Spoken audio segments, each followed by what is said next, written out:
묵상기도 하심으로 새벽 예배를 시작하겠습니다.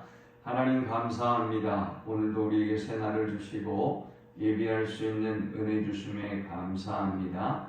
주의 오심을 사모하는 모든 주의 백성들에게 주님이 주시는 놀라운 평화가 임하게 하시고 세상의 모든 염려와 불안과 두려움들을 온전히 주께 맡겨드림으로 하나님이 주시는 평강과 기쁨을 누리도록 인도하여 주옵소서. 모든 염려를 주께 맡겨버리게 하시고 오직 모든 일에 기도와 간구로 감사함으로 구할 것을 간구함으로 응답받는 복된 아침이 되도록 인도하여 주옵소서. 오늘도 주의 백성들의 오가는 모든 발걸음을 복되게 하시고 안전하게 지켜 주옵소서. 예수님의 이름으로 기도합니다. 아멘. 찬송 595장 드리겠습니다. 나 맡은 본분은 구주를 높이고 무령한 구원 얻도록 잘 인도함이라. 부르심 받들어 내 형제 섬기며 구주의 뜻을 따라서 내 정성 다하리. 주 앞에 모든 일 잘 행케 하시고 이후에 주님 배울 때 상 받게 하소서. 나 항상 깨어서 늘 기도드리며 내 믿음 변치 않도록 날 도와주소서.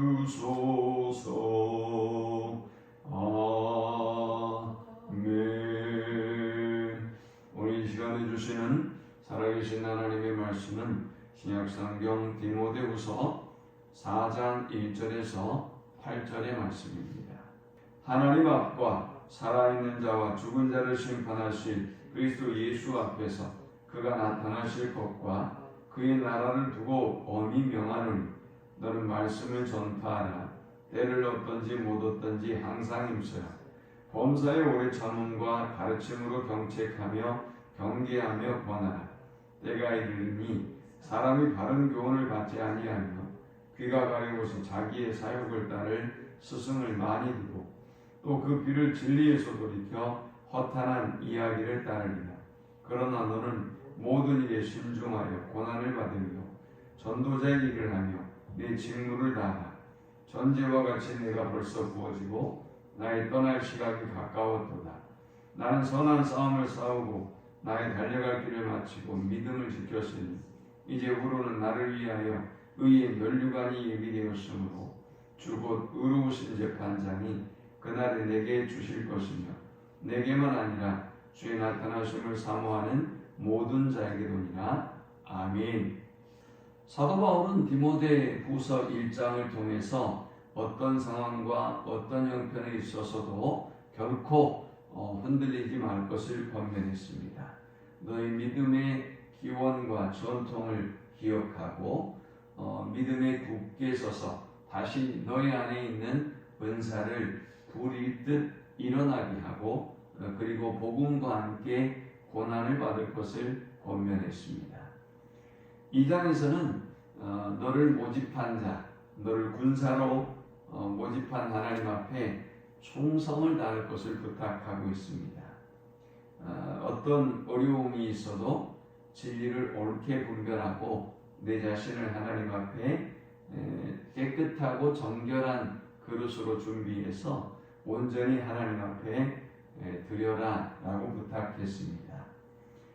특별히 2장의 끝부분에 가보면 너를 거역하고 또 어리석은 변론을 좋아하고 성도를 미혹하는 자들의 그 미혹 속에서도 결코 포기하지 말고 온유함으로 참고 인내하고 말씀을 가르치고 전파할 것을 권했습니다. 3장의 끝부분에 와서는 성경을 강조하고 있죠. 3장의 전체의 흐름 자체는 성경이 얼마나 중요한 책인가를 강조하고 있습니다. 그래서 성경은 우리를 구원에 이르게 하는 지혜를 얻게 하고 하나님의 사랑으로 온전케 하는 능력을 가진 책이다라는 것을 강조하고 있습니다. 자, 성경을 강조한 이유가 있겠죠. 성경을 강조한 이유는 성경을 전파해야 한다는 것입니다. 하나님의 말씀을 전파해야 한다는 것을 강조하기 위해서 말세의 징조들을 쭉 소개하고 나서 이 말세의 사람들의 상황에서 이들을 벗어나고 구원에 이르게 할 것은 다른 어떤 철학이나 다른 방법이 아닌 오직 하나님의 말씀밖에 없다라고 하는 것을 바울은 디모데에게 3장에서 강조했습니다. 그리고 이제 마지막 디모데후서 바울의 마지막 이 땅에 남겨진 서신이자 또 디모데에게 보내는 이 마지막 편지 마지막 결론 부분을 통해서 우리에게 세 가지를 권면하고 있습니다. 우리는 이 세 가지 권면을 통해서 함께 은혜를 나누고자 합니다. 이 본문이 주는 첫 번째 영적 교훈은 때를 얻든지 못 얻든지 말씀을 전파하는 일에 항상 힘쓰라 라고 권면합니다. 4장이 시작되면서 바울은 디모데에게 하나님 앞과 살아있는 자와 죽은 자를 심판하실 그리스도 예수 앞에서 그가 나타나실 것과 그의 나라를 두고 엄히 명하노니 했습니다. 이 말씀이 그만큼 중요하다는 것을 강조하고 있습니다. 그래서 하나님 앞에서 내가 너에게 명한다. 그 하나님이 어떤 하나님이냐? 살아있는 자와 죽은 자를 심판하실 그리스도 예수 앞이다. 그의 나라를 두고 엄히 명한다 라고 강조하고 있습니다. 그만큼 이 4장에서 명령하는 이 말씀이 중요하고 엄중하다는 것이죠. 자, 그렇다면 가장 먼저 부탁한 게 뭡니까? 때를 얻든지 못 얻든지 하나님의 말씀을 전파하는 일에 힘쓰라 라고 했죠. 그래서 2절에 보니까 너는 말씀을 전파하라. 때를 얻든지 못 얻든지 항상 힘쓰라. 범사의 오래 참음과 가르침으로 경책하며 경계하며 권하라 라고 했습니다. 5번이나 강조하고 있습니다. 말씀을 전파하라. 말씀을 전파하되 때를 얻든지 못 얻든지 항상 힘써야 한다 라고 말하고 있습니다. 이것은 어떤 말씀을 전할 수 있는 상황과 형편과 처지가 되든 그렇지 않든지 전하라는 것이지요. 어떤 상황에도 불구하고 하나님의 말씀을 전하는 것이 가장 중요하다는 것을 말씀하고 있습니다. 범사의 오래 참음과 가르침으로 경책함에 있습니다. 말씀을 전하는 일이 쉬운 일이 아니라는 것을 보여주고 있습니다. 인내가 필요하고 또 성실함이 필요하다는 것을 말씀하고 있습니다. 경책하고 경계하고 권하라. 이 말씀은 미혹의 영에 의해서 다른 길로 헛된 길로 가고 있는 사람들을 경책하고 경계하고 권해서 하나님께 돌아오게 하라라는 것입니다. 그러면서 당시의 시대적인 상황 또 말세의 상황에 대해서 이렇게 소개합니다. 때가 이르리니 사람이 바른 교훈을 받지 아니하며 귀가 가려워서 자기의 사욕을 따를 스승을 많이 두고 또 그 귀를 진리에서 돌이켜 허탄한 이야기를 나르리라 했습니다. 디모데가 사역했던 그 시대에도 그러하지만 말세에는 더욱더 이러한 현상이 두드러지게 나타날 것이라는 것입니다.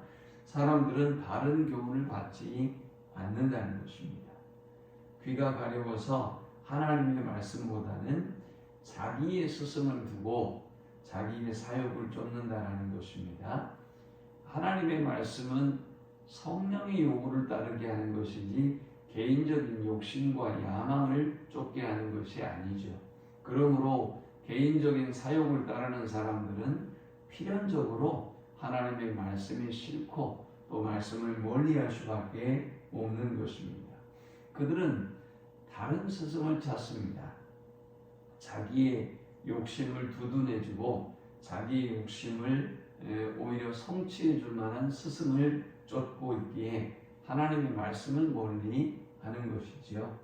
또 4절에는 또 그 귀를 진리에서 돌이켜 허탄한 이야기를 따르리라 했습니다.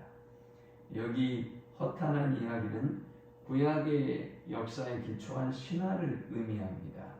이것들은 후에 영지주의 철학으로 체계화하고 발전하기도 합니다. 사람들은 이제 헛된 것을 쫓는다라는 것입니다. 요즘 우리가 TV를 보면 무당들이 많이 나오지 않습니까? 사람들이 지금 21세기가 어떠한 시대인데 그렇게 무당에 현혹돼서 살아가냐 말이죠. 그런데 참 놀랍게도 사람들이 하나님을 찾지는 않아요. 하나님께 오지 않습니다. 전능하신 하나님 앞에. 이 말씀의 특징들이 그대로 이 현대인들에게 나타나고 있는 것을 보여줍니다.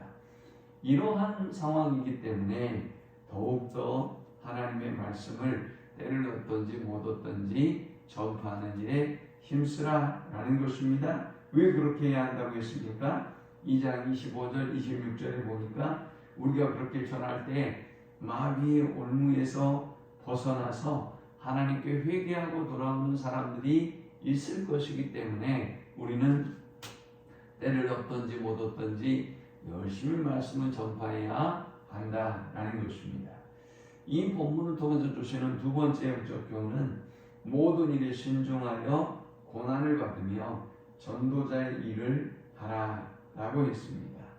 이렇게 말씀의 사람들은 하나님의 말씀을 멀리하고 자기 욕심을 추구하며 살아가기 때문에 우리가 이 시대적인 상황을 신중하게 바라보고 또 신중하게 분별하고 또 신중하게 어떻게 이들을 하나님께 돌아오게 할 것인가에 대한 고민이 있어야 한다는 것이죠. 그래서 5절에 그러나 너는 모든 일에 신중하여 고난을 받으며 전도자의 일을 하며 내 직무를 다하라 했습니다. 우리가 그럼에도 불구하고 말씀을 전파하는 일을 포기하지 말라는 것입니다. 그래서 신중할 것을 부탁했습니다. 그리고 고난을 받을 것을 부탁했습니다. 그리고 전도자의 일을 하고 직무를 다 하라라고 했습니다. 말세가 돼서 사람들이 더욱더 미혹에 빠지고 하나님의 말씀을 들으려고 하지 않기 때문에 더욱더 우리는 애타는 심정으로 하나님의 말씀을 전파하고 가르치고 직무를 다해야 할 줄 믿습니다. 마지막 세 번째 우리가 이 본문을 통해 얻을 수 있는 영적 교훈은 주의 나타나심을 사모하는 모든 이에게 의의 면류관이 예비되어 있다라는 것입니다. 바울은 이제 자신의 소환이 다하고 사명이 다한 것을 느끼고 있습니다. 그러면서도 그럼에도 불구하고 그는 이 마지막 소망을 하나님의 나라에 두고 있고 또 의의 면류관에 두고 있음을 보여주고 있습니다. 6절에 전제와 같이 내가 벌써 부어지고 나의 떠날 시각이 가까웠도다 했습니다. 전제는 민수기에 보면 그 제물을 드릴 때, 제물을 번제로 드릴 때 제단 위에 제물을 올려놓고 불사르기 전에 그 위에 피를 상징하는 포도주를 부어서 이제 드리는 제사를 의미합니다. 여기서 바울은 전제를 언급하면서 자기가 이제 자기의 모든 소원이 다하고 사명이 다했음을 말하고 있습니다. 그럼에도 불구하고 이 바울은 얼마나 멋진 인생을 살았는지 이제 후로는 얼마나 멋진 인생을 살았는지 7절에 보니까 나는 선한 싸움을 싸우고 나의 달려갈 길을 마치고 믿음을 지켰으니 그는 하나님의 나라와 하나님의 영광을 위해서 사명을 위해서 선한 싸움을 싸우고 달려갈 길을 무사히 다 마치고 끝까지 믿음을 지켰다는 것입니다. 자, 이렇게 그가 최선을 다했기 때문에 나에게는 의로운 면류관이 예비되어 있다. 그런데 또 기억해야 할 것은 이 의로운 면류관은 나에게뿐만이 아니라 모든 주의 나타나심을 사모하는 모든 사람에게 주어진 것이다 라고 말씀하고 있습니다. 우리 모두에게 의의 면류관이 예비되었으므로 주의 나타나심을 사모함으로 최선을 다해서 사명을 다하라 라는 말씀이죠. 이 말씀을 기억하면서 세상이 아무리 험하고 세상이 아무리 악하다 할지라도 사명을 위해서 충성을 다하고 최선을 다하는 우리 모두가 되기를 축원합니다. 하나님 감사합니다. 귀한 말씀을 통해서 은혜 받고 깨닫습니다. 우리에게 주어진 본분이 무엇인가를 깨달아 알게 하시고 그 일을 위하여 최선을 다하게 하여 주옵소서. 무엇보다 때를 얻든지 못 얻든지 하나님의 말씀을 전파하는 일에 전무하게 하시고 사도 바울처럼 내가 선한 싸움을 싸우고 나의 달려갈 길을 마치고 끝까지 믿음을 지켰고 나는 사명을 다했다 라고 말할 수 있는 우리가 되게 하여 주옵소서. 의의 면류관을 사모하며 이 땅에 소망을 두지 않고 오직 하나님의 나라의 소망을 두고 사는 우리 모두가 되게 주옵소서. 예수님의 이름으로 기도합니다. 아멘. 지금은 우리 주 예수 그리스도의 크신 은혜와 성부 하나님의 극진한 사랑과 성령의 인도보 교통 충만케 하심이 오직 하나님의 나라와 하나님이 우리에게 주신 그 사명을 위해서 우리의 달려갈 길을 다 가고 선한 싸움을 다 싸우고 또 예비된 의의 면류관을 바라보며 살기를 소망하는 모든 주의 백성들의 머리 위에 이제로부터 영원토록 함께 있을지어다. 아멘.